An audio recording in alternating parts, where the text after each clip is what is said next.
ఐటీలో ఎంట్రీ కావాలా? Trainee software engineer గా అజా కోడింగ్ ట్యూటర్ లో 2 వీక్స్ ట్రయల్ పీరియడ్ లో వెంటనే చేరండి.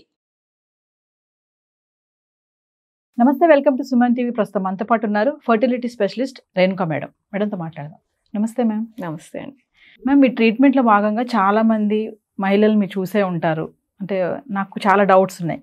మహిళలు ఎందుకు స్ట్రెస్ ఫీల్ అవుతూ ఉంటారు, ఎప్పుడు అన్హెల్దీగా ఎందుకు ఉంటారు అంటే రీజన్స్ మనమే అంటారా దానికి రీజన్? దానికి చాలా రీజన్స్ ఉన్నాయి. ఒక పర్సన్ స్ట్రెస్ ఫీల్ అవుతున్నారు అని అంటే అది చిన్నప్పటి నుంచి స్టార్ట్ అవుతుంది. అది వాళ్ళ పెరిగిన ఎన్విరాన్మెంట్, వాళ్ళు ఎలాంటి కండిషన్స్లో పెరిగారు, వాళ్ళ పేరెంట్స్ మెంటల్ స్టేట్ ఎలా ఉంది, దాన్ని బట్టి వీళ్ళ పేరెంటింగ్ ఎలా ఉంది. సో వాళ్ళు చిన్నప్పుడు పెరిగేటప్పుడు వాళ్ళకి స్ట్రెస్ హ్యాండిల్ చేసుకోవడం అనేది నేర్పించారా లేదా? స్ట్రెస్ హ్యాండిల్ చేసుకోవడం నేర్పించడం అంటే పెద్ద కూర్చోపెట్టి క్లాసులు చెప్పడం లాంటిది ఏం కాదు. వాళ్ళకి ఏదైనా ప్రాబ్లమ్స్ వస్తే ఫస్ట్ వాళ్ళని వాళ్ళు సాల్వ్ చేసుకొని ఇవ్వాలి. ఇప్పుడు పేరెంట్స్ ఏం చేస్తున్నారు, వాళ్ళకి ప్రాబ్లమ్స్ రానివ్వకుండానే చూస్తున్నారు. వస్తే వాళ్ళు మెడల్ అయిపోయి వాళ్ళు సాల్వ్ చేయడానికి ట్రై చేసేస్తున్నారు. సో అసలు ఆ స్ట్రెస్ని హ్యాండిల్ చేసే క్యాపబిలిటీ అనేది చిన్నప్పటి నుంచి డెవలప్ అవుతుంది. సో ఆ క్యాపబిలిటీ అనేది డెవలప్ కాకపోవడం వల్ల కూడా అసలు ఈ మధ్యకాలంలో చాలామంది ప్రతిదానికి, చిన్నదానికి పెద్దదానికి స్ట్రెస్ ఫీల్ అవటం అనేది ఎక్కువైపోయింది. సో ఇదివరకు అసలు స్ట్రెస్ అనేది చాలా తక్కువ వినేవాళ్ళం, ఇప్పుడు చాలా కామన్ అయిపోయింది. సో ఒకటి ఫస్ట్ థింగ్, ఆ స్కిల్ అనేది డెవలప్ అవ్వట్ల. సెకండ్ థింగ్, చదువులో కానీ చదువుకునేటప్పుడు ఎక్స్పెక్టేషన్స్ ఎక్కువైపోయాయి, పేరెంట్స్కి ఎక్కువైపోయాయి, వీళ్ళకి గోల్స్ ఎక్కువైపోయాయి, మాకు అది కావాలి ఇది కావాలి అనే ఎక్స్పెక్టేషన్స్ ఎక్కువైపోయి దానివల్ల కూడా ఆటోమేటిక్గా స్ట్రెస్ వచ్చేస్తుంది.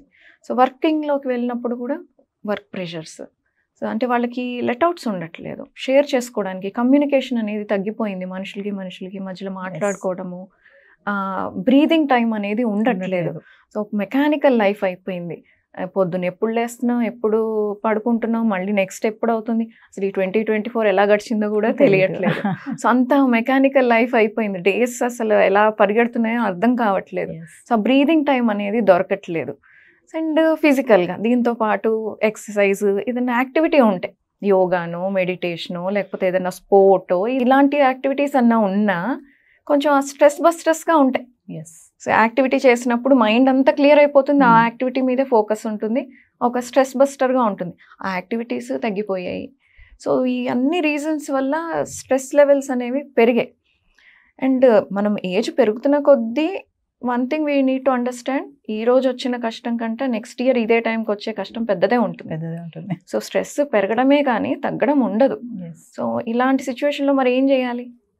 స్ట్రెస్ మేనేజ్మెంట్ తెలుసుకోవాలి. సో అదే సొల్యూషన్. స్ట్రెస్ లేకుండా లైఫ్ ఉండదు. సో అది మనం నేర్చుకోవాల్సింది స్ట్రెస్ని ఎలా హ్యాండిల్ చేయాలి. సరే ఇప్పటిదాకా రాలేదు, నేను నేర్చుకోలేదు, డిసప్పాయింట్ అవ్వకూడదు. At least from now you should start. And అది 1-2 రోజుల్లో వచ్చే స్కిల్ కాదు, it will take time. But you need to acknowledge, okay నాకు ఈ స్కిల్ లేదు, నేను ఈ రోజు నుంచి స్టార్ట్ చేస్తాను, నేర్చుకుంటాను.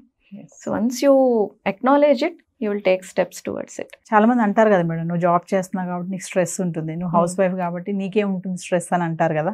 దీన్ని ఎలా చూడొచ్చు అంటారు? ఇద్దరికి ఈక్వల్గానే స్ట్రెస్ ఉంటుంది. జాబ్ చేసే వాళ్ళకి ఉండే స్ట్రెస్లో ఒక రకం అయితే హౌస్ వైఫ్స్గా ఉన్న వాళ్ళకి ఉంటాయి. ఎవరి ప్రాబ్లం వాళ్ళకి పెద్దగా అనిపిస్తుంది. దూరపు కొండలు అంటారు కదా. సో ఆ సిచ్యువేషన్లో ఉంటేనే ఎవరి స్ట్రెస్ అండ్ కంపారిజన్ లేదు. ఎవరి ఉండే స్ట్రెస్ వాళ్ళది, నీది పెద్ద స్ట్రెస్ నాది పెద్ద స్ట్రెస్ అని అనుకోవడానికి లేదు. సో హౌస్ వైఫ్స్కి ఉండేది వాళ్ళు టైంకి అన్నీ రెడీ చేయాలి, వాళ్ళ ఇష్యూస్ సాక్రిఫైస్ చేసుకొని వేరే వాళ్ళకి అన్నీ చేసి పెట్టాలి. ఇంత చేసిన వాళ్ళకి ఎక్నాలెడ్జ్మెంట్ ఉండదు. ఏం చేస్తున్నావు, ఏం పని ఉంది నీకు అని అడుగుతూ ఉంటారు. చాలా కామన్గా ఇప్పుడు అది కూడా ఒక రీజనే కదా. ఇప్పుడు ఆడవాళ్ళు ఇండిపెండెంట్గా ఉండాలి, జాబ్ చెయ్యాలి అనే థాట్ రావటానికి ఆ ఎక్నాలెడ్జ్మెంట్, అదే హౌస్ వైఫ్స్కి ప్రాపర్ ఎక్నాలెడ్జ్మెంట్ అనేది ఉండుంటే అసలు ఇంతమంది వర్క్ ఫోర్స్లోకి వచ్చేవాళ్ళు కాదేమో. సో ఇన్సల్ట్స్, ఎవరు వచ్చినట్టు వాళ్ళు వచ్చి ఒక మాట అనేసి వెళ్ళిపోతూ ఉంటారు. సో వాళ్ళకుండే స్ట్రెస్ వాళ్ళకుంటే వాళ్ళు ఎక్స్ప్రెస్ చేయకపోవచ్చు, కానీ వాళ్ళకే ఉంటాయి. మెన్స్ అంటారు కదా మేడం, అందరికీ ఉన్న ప్రాబ్లమ్సే కదా కామన్, నీ ఒక్కదానికే లేదా ఈ ప్రాబ్లం అని కూడా హెరాస్ చేస్తూ ఉంటారు కదా.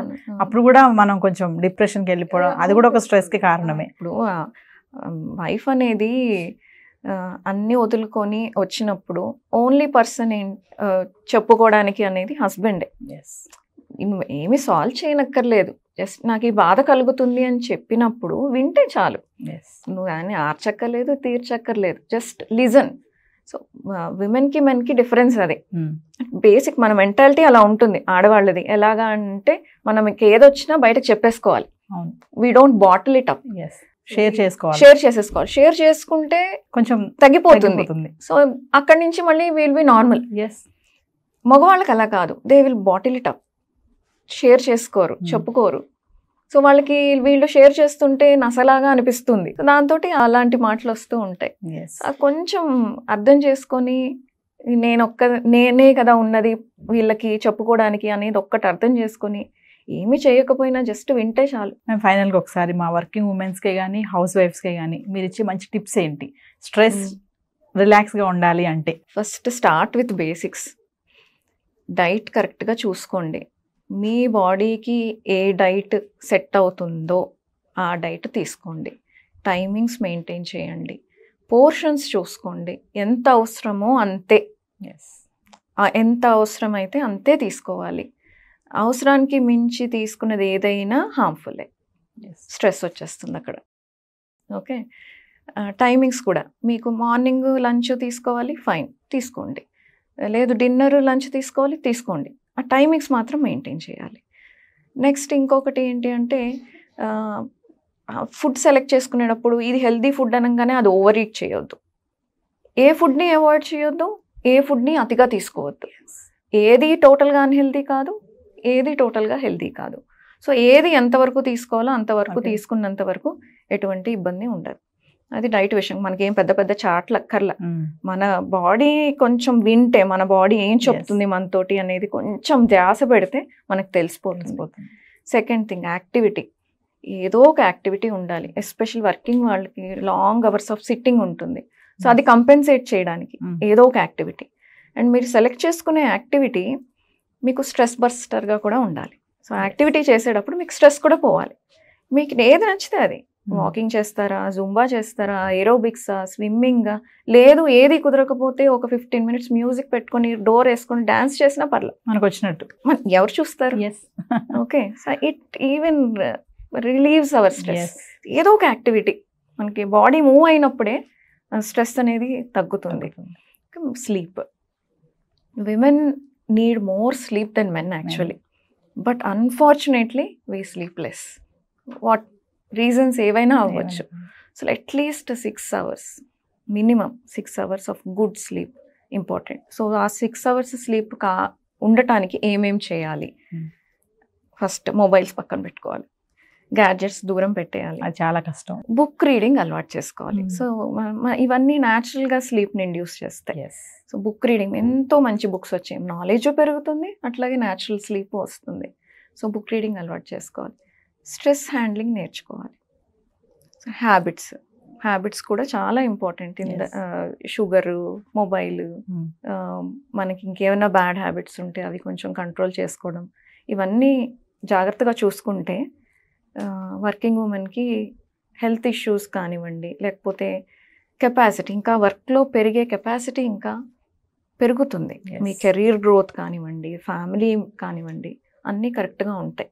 సో ప్రిపేర్డ్గా ఉండాలి. సో నేను వర్కింగ్ ఉమెన్ని, నాకు ఈ ఆస్పెక్ట్స్ డిస్టర్బ్ అయ్యే ఛాన్సెస్ ఉన్నాయి, సో నేను ఇవి ఇలా హ్యాండిల్ చేసుకుంటాను. సో అందరికీ 24 hours, సో నాకైనా మీకైనా. సో ఆ 24 hours మనం ఎలా షెడ్యూల్ చేసుకుంటున్నాము అన్న దాన్ని బట్టి మనం ఆ పర్టికులర్ పని చేయగలమా లేదా అనేది ఉంటుంది. స్ట్రెస్ హార్మోన్స్ కూడా ఉంటాయి కదా మేడం? ఉంటాయి. హ్యాపీ హార్మోన్స్ ఉన్నట్టే స్ట్రెస్ హార్మోన్స్ ఉంటాయి. సో ఆ స్ట్రెస్ హార్మోన్స్ పెరిగినప్పుడు మన బాడీలో మొత్తం మెటబాలిజం చేంజ్ అవుతుంది. సో స్ట్రెస్ ఫీల్ అయ్యే వాళ్ళకి అందుకనే తొందరగా వెయిట్ పుట్ ఆన్ అవ్వటము, వెయిట్ తగ్గడం కష్టం అవ్వటము, నిద్ర పట్టకపోవడము, ఇవన్నీ ఉంటాయి. Okay, thank you.